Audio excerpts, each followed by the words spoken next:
14 अप्रैल को देश के प्रधानमंत्री नरेंद्र मोदी जी हिसार में पहुंच रहे हैं और वह इस दिन हरियाणा को कई सौगात देंगे। मुख्यमंत्री नायब सिंह सैनी ने पत्रकारों को संबोधित करते हुए कहा, मंत्री तमाम जुड़े हैं, क्या कुछ 14 अप्रैल को भारत रत्न बाबा साहेब डॉक्टर भीमराव अंबेडकर जी की जयंती के अवसर पर देश के यशस्वी प्रधानमंत्री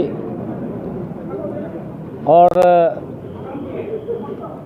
दुनिया के नेता आदरणीय नरेंद्र मोदी जी हरियाणा में एक बड़ी सौगात देने के लिए आ रहे हैं। सबसे पहले आदरणीय प्रधानमंत्री जी हिसार में एयरपोर्ट जो वहाँ से फ्लाइट शुरू होंगी उसका शुभारंभ करेंगे, टर्मिनल का शिलान्यास करेंगे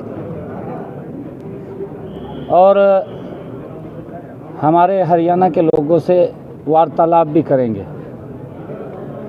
दूसरा बड़ा कार्यक्रम यमुनानगर में है।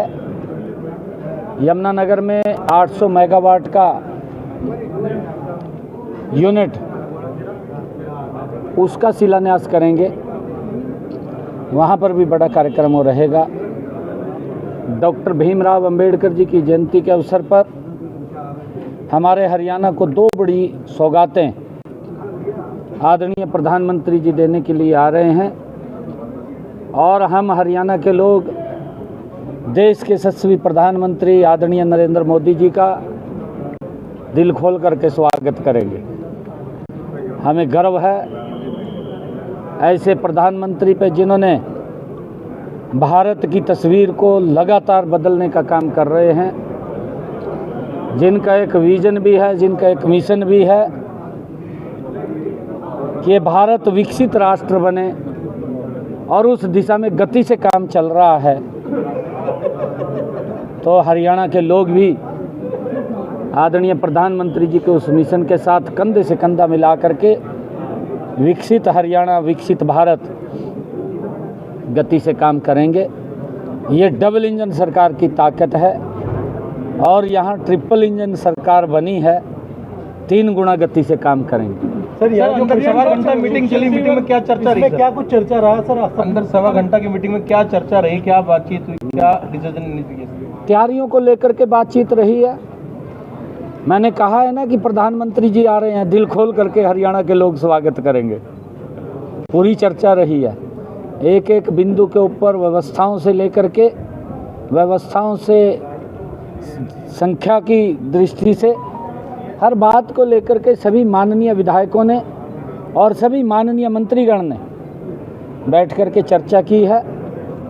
और 5 तारीख को एक हमारे चुनाव लड़े प्रत्याशी, हमारे सभी सांसदगण, हमारे जिला के अध्यक्षगण, जिला के प्रभारीगण, एक बड़ी बैठक इसी के निमित्त ही आज हमने मोटा मोटा वो खाका तैयार किया है और उसको अंतिम रूप 5 तारीख को हम रोहतक की बैठक में दे देंगे।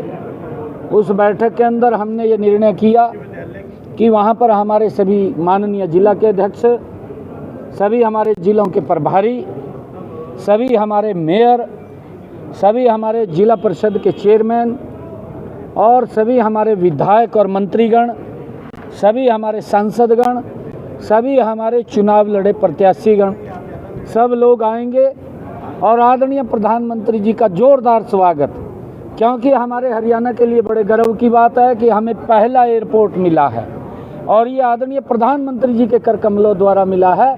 इन्हीं 10 वर्षों के अंदर आदरणीय प्रधानमंत्री जी ने दिया है। ये हमारे हरियाणा के लिए बड़े गर्व और गौरव की बात है। सर वक्फ बोर्ड को लेकर भी कुछ मंथन चल रहा है? लोकसभा में सर वक्फ बोर्ड पास हो गया तो मुस्लिम समाज बड़ा खुश है, उस पर क्या कहना? नहीं, देखिए, क्योंकि नियम होने चाहिए, संविधान के अनुसार जब नियम प्रक्रिया होगी तो किसी को कोई दिक्कत नहीं आएगी।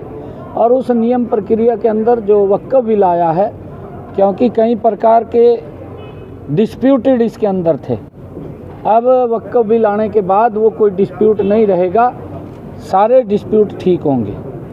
सर विधानसभा में आपने बड़े शेर व शायरी करी हुड्डा साहब के साथ, उन्होंने भी की है, तो एक मुख्य मुद्दा था, SYL का मुद्दा नहीं उठा सर अब तक। नहीं, SYL का मुद्दा कोई दबा हुआ नहीं है, और वो तो हमारे सभी जो दल हैं, सभी दलों का वो साझा मुद्दा है, और उसके अंदर हम लगे हुए हैं, मजबूती से लगे हुए हैं। माननीय सुप्रीम कोर्ट का फैसला जो आया है उसके ऊपर हमने उसको अवगत भी कराया है, और जैसा भी निर्णय उसके अंदर आगे होगा, क्योंकि हमने कहा है कि SYL का जो पानी है वो मिलना चाहिए, और पंजाब के जो बड़ा भाई के नाते है, क्योंकि हमें उस पानी की आवश्यकता है, जितना उनके पास पानी है वो अवश्य हमें देंगे, ऐसा हमें पूर्ण विश्वास सर है। विपक्ष का कहना है देर रात 81 लाख लोगों को जोर से झटका धीरे से लगा है बिजली बढ़ोतरी में। नहीं, एक बार उनको ये कहना कि आप लोग अपने समय के अंदर, ये 2012 की बात कर रहा हूँ मैं, जो विपक्षी लोग कह रहे हैं, उनको ये पूछना 2012 में क्या भाव थे बिजली के यूनिट के, और आज 2025 उससे कम मिलेंगे, आप काउंट कर लेना। सर गेहूं की जो खरीद भी शुरू हो गई है सर, उसको लेकर कुछ कहना चाहें किसानों को लेकर इस तरीके? हमने पूरी तैयारी की हुई है, चाहे बारदाने को लेकर के है, चाहे उठान को लेकर के है, और हमने ये भी कहा है कि 48 घंटे के अंदर किसान के खाते के अंदर पैसा चले जाएगा। जो ही जे फार्म कटेगा, उठान होगा, उठान होते ही किसान के खाते में पैसा जाएगा। और व्यवस्थाएं हमने की कई बार, क्योंकि आजकल मशीनी युग है, और मशीनी युग के कारण बहुत ज़्यादा मात्रा के अंदर तुरंत किसान अपनी फसल को काट करके मंडी के अंदर पहुंचा देता है। थोड़ी अस्त व्यस्त जरूर होता है,